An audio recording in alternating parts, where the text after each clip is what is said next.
تمام تعریفیں اس کریٹر کے لیے جس نے اس یونیورس کو ایک مقصد کے تحت پیدا کیا ہے. رسپیکٹڈ جناب جاوید اختر صاحب, مسٹر سوربھ دیویدی اور respected audience, thank you all for being here today. آج کی ڈیبیٹ میں چونکہ ہم بات کرنے والے ہیں ڈز گاڈ ایگزسٹ کے ٹاپک پر, تو یہ ایک ایسا ٹاپک ہے جس کے متعلق کوئی بھی ڈیسیجن لینے کے لیے الگ الگ اسٹینڈرڈز ہو سکتے ہیں. لہٰذا ڈیبیٹ کے شروع میں یہ ضروری ہے کہ ہم یہ جان لیں کہ آج کے اس ٹاپک میں کون سا اسٹینڈرڈ صحیح ہوگا اور کون سا غلط ہوگا. سب سے پہلا اسٹینڈرڈ جسے میں سمجھتا ہوں کہ ہمارے رسپیکٹڈ جناب جاوید اختر صاحب بڑی تیزی کے ساتھ اس کی طرف لپکیں گے, وہ ہے سائنس. جبکہ سائنس در حقیقت خدا کے ایگزسٹنس کو ڈائریکٹلی ثابت کرنے یا اس کے ایگزسٹنس کو ڈینائی کرنے کے لیے اسٹینڈرڈ نہیں بن سکتی. اور اس کی وجہ کیا ہے یہ میں نہیں کہہ رہا, یہ وہ لوگ کہہ رہے ہیں جو سائنس کے ایکسپرٹس ہیں. نیشنل اکیڈمی آف سائنس کہتی ہے science doesn't have the processes to prove اور disprove the existence of God. Y?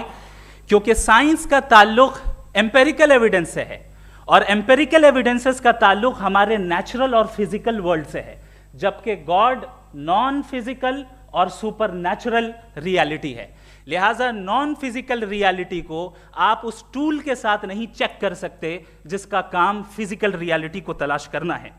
لہٰذا آج اس ڈیبیٹ میں گاڈ کی ایگزسٹنس کو ثابت کرنے یا اسے ڈینائی کرنے میں سائنٹیفک ایویڈنس کو ایکسیپٹ نہیں کیا جائے گا.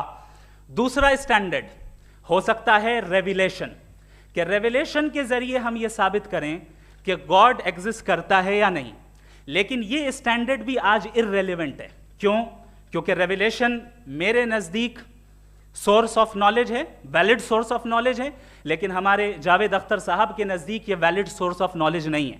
لہٰذا آج کی ڈیبیٹ میں ایک بھی ایویڈنس کسی بھی مذہبی اسکرپچر سے نہیں دوں گا تاکہ جاوید اختر صاحب کے لیے وہ ان ایکسیپٹیبل نہ ہو.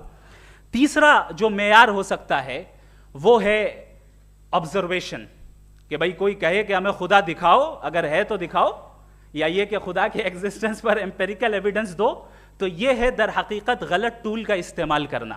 یہ ایسا ہی ہے کہ جاوید صاحب مجھ سے یہ مطالبہ کریں کہ مفتی صاحب آپ میٹل ڈیٹیکٹر کے ذریعے پلاسٹک ڈیٹیکٹ کر کے دکھائیں. اب چونکہ پلاسٹک ڈیٹیکٹ نہیں ہو پا رہی ہے لہٰذا plastic does not exist. No, you are using the wrong tool. اس ٹول سے پلاسٹک کو ڈیٹیکٹ نہیں کیا جاتا. لہٰذا میں سمجھتا ہوں کہ گاڈ کے ایگزسٹنس پر ایمپیریکل ایویڈنس کا مطالبہ کرنا ایک بچکانہ مطالبہ ہے, اور ہمارے رسپیکٹڈ جناب جاوید اختر صاحب اس اسٹیج سے اب بہت آگے نکل چکے ہیں. اب بچتا ہے ایک ہی اسٹینڈرڈ, اور وہ اسٹینڈرڈ ہے عقل, لاجک, ریزننگ. اور یہی وہ اسٹینڈرڈ ہے جس کے تحت گاڈ کی ایگزسٹنس کو ثابت کیا جائے گا یا گاڈ کی ایگزسٹنس کو ڈینائی کیا جائے گا. لیکن چونکہ یہ بہت امپورٹنٹ اور سینسٹیو ٹاپک ہے, اس لیے لاجیکل آرگیومنٹ بھی ایسا ہونا چاہیے جو ڈیفینیٹو ہو, انڈیفینیٹو نہ ہو, جو 2 اور 2 4 کی طرح بالکل واضح ہو, جسے لاجیکلی ریجیکٹ کرنا پاسبل نہیں ہو. فار ایگزامپل ہم کہیں ہمارے رسپیکٹڈ مسٹر سوربھ صاحب یہ ایک انسان ہے اور تمام انسان کانشیس بینگ ہے, لہٰذا نتیجہ کیا نکلا؟ ہمارے سوربھ صاحب بھی کانشیس بینگ ہے. کیا یہ انڈیفینٹ آرگیومنٹ ہے یا ڈیفینٹ آرگیومنٹ ہے؟ یہ ڈیفینٹ آرگیومنٹ ہے.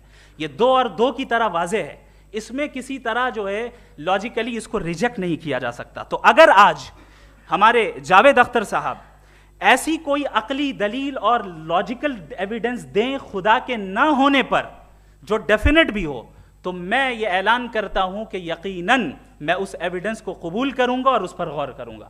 لیکن ساتھ میں یہ بھی اعلان کر دیتا ہوں پریڈکشن کے طور پر کہ ایسا کوئی ڈیفینٹ آرگیومنٹ کوئی نہیں پیش کر سکتا. دلیل